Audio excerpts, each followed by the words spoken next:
Sean Astin elected to succeed Fran Drescher as SAG-AFTRA national president. Michelle Hurd wins. Secretary-Treasurer Sean Astin has been elected to serve as the next national president of SAG-AFTRA. The results of the election were announced by the Actors Guild Friday evening, revealing that Astin was elected to succeed Fran Drescher with 79.25% of the vote. He will serve a 2-year term alongside Michelle Hurd, who was selected for Secretary-Treasurer with 64.77% of the vote. Both begin their terms effective immediately. Chuck Slavin, who also ran for president, received 20.75% of the votes, while his running mate Peter Antico received 35.23% of the votes for Secretary-Treasurer. Per the union, about 17% of SAG-AFTRA's 117,000 plus eligible members submitted ballots in this year's national election. That's quite a decline from 2023, when nearly 23% of the union voted to re-elect Drescher. When she was first elected in 2021, more than 26% of the national membership submitted ballots. The Los Angeles and New York local elections also came to a close on Friday.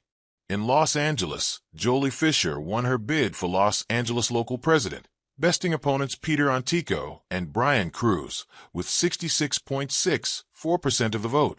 SAG-AFTRA says 7,406 of the 56,651 eligible members, just 13%, of the Los Angeles local submitted ballots. Lisa and Walter was elected first vice president, and David Jolliffe was elected second vice president of the Los Angeles local. Unopposed national board member candidate Dan Navarro also officially secured his seat. As for New York, Ezra Knight was elected New York local president with 72.88% of the vote, compared to opponent Kevin Cannon's 27.12%. Linda Powell was elected first vice president. Anthony Rapp was elected second vice president. Jim Kerr was elected third vice president, and Liz Zotzi was elected fourth vice president. Janice Pendarvis, who ran unopposed, will officially get a New York national board member seat. The turnout was slightly better in New York, with 16% of the 27,737 eligible voters casting ballots.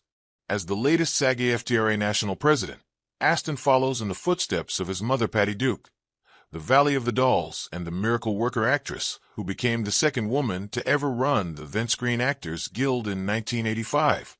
She held the position for 3 years. Astin will have quite the task ahead of them at the top of next year as SAG-AFTRA returns to the negotiating table with the Alliance of Motion Picture and Television Producers, which collectively bargains on behalf of the major Hollywood studios. This will be the first contract negotiation cycle after the 2023 strike, regarding an industry that has been hit hard by a global production contraction that has resulted in far less work.